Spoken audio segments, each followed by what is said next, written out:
in a time of quarantine, in a time of isolation or separation and distancing, if you live as materialist, you will experience separation from everyone and everything. And we are typically right now breaking from our routine. We're breaking the habit of being ourselves. As you said, we're not waking up every morning and doing the same things and going to the same places and seeing the same people at the exact same time. There's been a disruption in the known for us, and the whole entire world is experiencing this. And as you said, you can see this as a retreat from your life. And the fundamental question is, who do you want to be when you return back into your life?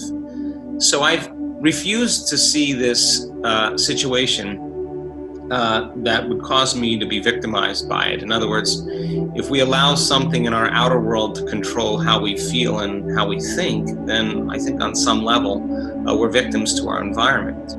Perception in your outer environment of some type of danger or threat, that the reaction or the response to that stimulation begins to activate the fight or flight nervous system. You're mobilizing energy to prepare yourself for that danger. And when the body perceives that danger, it's a big threat, it doesn't hold back on the amount of energy it's deciding to use. It goes all in. So for the short term, that's fine. But if you keep doing it over and over again, you keep knocking your brain and body out of balance, and that's what stress is. And the repetition of that, keep knocking the body out of balance, begins to weaken the organism. So when a person is perceiving a danger threatening their outer world and they turn on those adrenal hormones, they're putting all their energy for that threat in their outer world. There's no energy in their inner world for repair, for growth. So a person who's constantly feeling fear, because they believe something out there is going to get them, more susceptible to things in their outer environment, and their immune system is compromised. So they actually have more of a propensity for infections, for foreign agents or invaders, because now their body is reacting and constantly responding to the outer world. So if you trade those emotions of worry, of anxiety, of any vigilance, and you can open your heart, and I know that that doesn't seem natural or normal during these times, but if not now, when? And if you can begin to feel gratitude and appreciation and settle your body into the present moment, 4 days of feeling an elevated emotion would actually strengthen your immune system by about 50%. Once energy makes it into your heart, the body begins to, it's so objective that it doesn't know the difference between the emotion you're feeling by thought alone and some emotion you would feel from some reaction in your environment. Your body in that state is beginning to believe it's safe enough to relax into the present moment. And so when that occurs, the immune system begins to upregulate, and it begins to make these antibodies. And those antibodies are the body's natural defense against bacteria and viruses. They're those shields that protect the body from foreign invaders. And 4 days of doing that, imagine if you practice doing that every single day. I think by working with your body and elevating your emotional state, you could literally become more resistant or more in a state of order, independent of your outer environment. In order for that to happen, you're actually sending a signal, new information to your immune system to begin to become prosperous, to begin to grow, to begin to repair, to begin to gain more energy. And so the inner army becomes more abundant, it becomes more awakened, it becomes more alive. And that's when energy makes it into our heart and we feel more whole. And that's when we begin to reset the baseline of anxiety in our brain and body, and the immune system begins to really do its natural job. It could happen at any time, and it's very difficult to predict when it's going to happen or how it's going to happen, because that would be known. It has to happen in the unknown moment. And so there is no relative time, but I will tell you that you'd have to understand a little bit more about how the body works, not completely, but to get a better understanding. Most people have a reaction to something in their outer world, and when they have an event that has a strong emotional charge, the change in their internal chemistry causes them to narrow their focus on the cause of it. The brain takes a snapshot, and that's called a memory.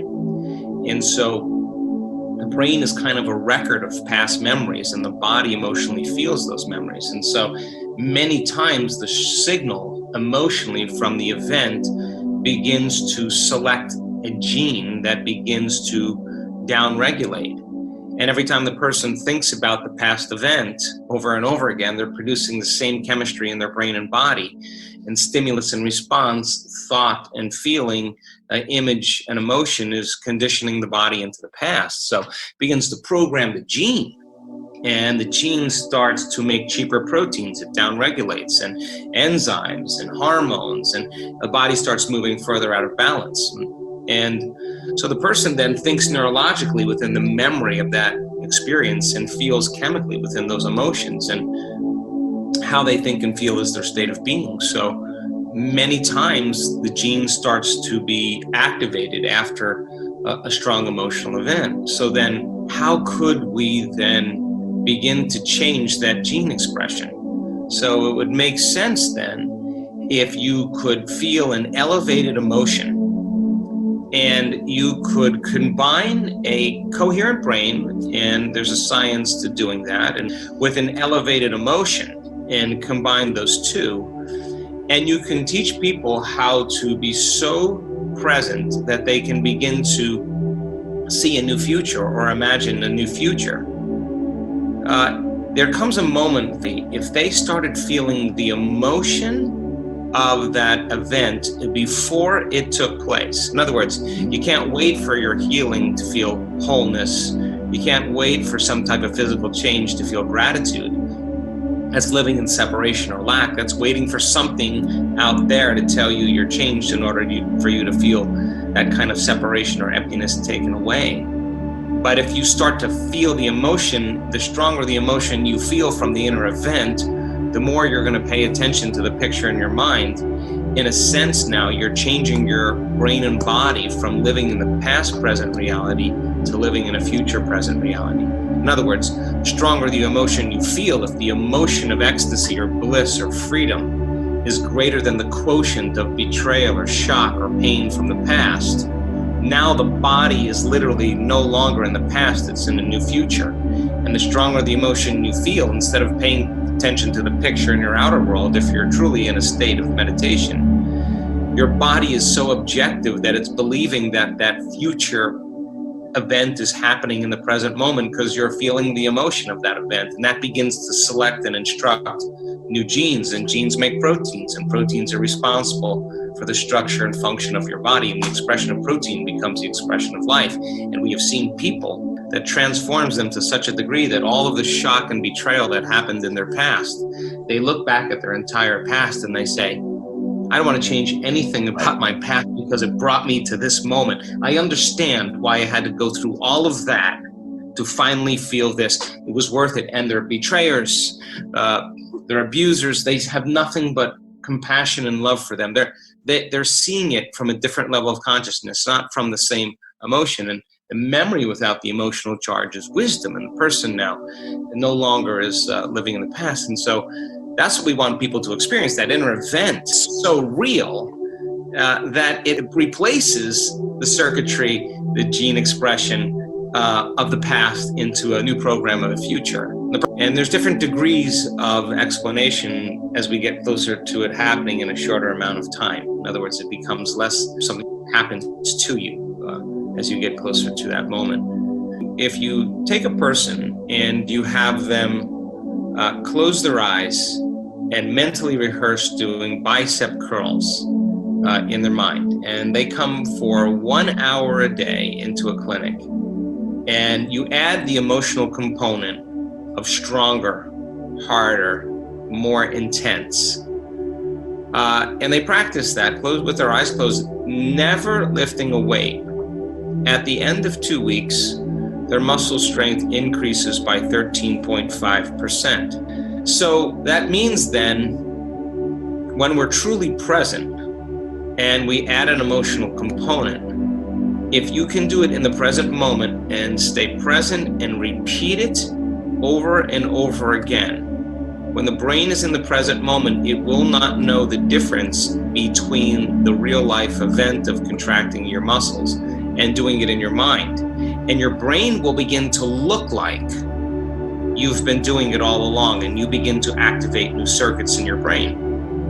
And if you repeat it, you fire and wire it, more circuits begins to create a neurological network, a new level of mind. That people who never played the piano before, you can divide them into two categories.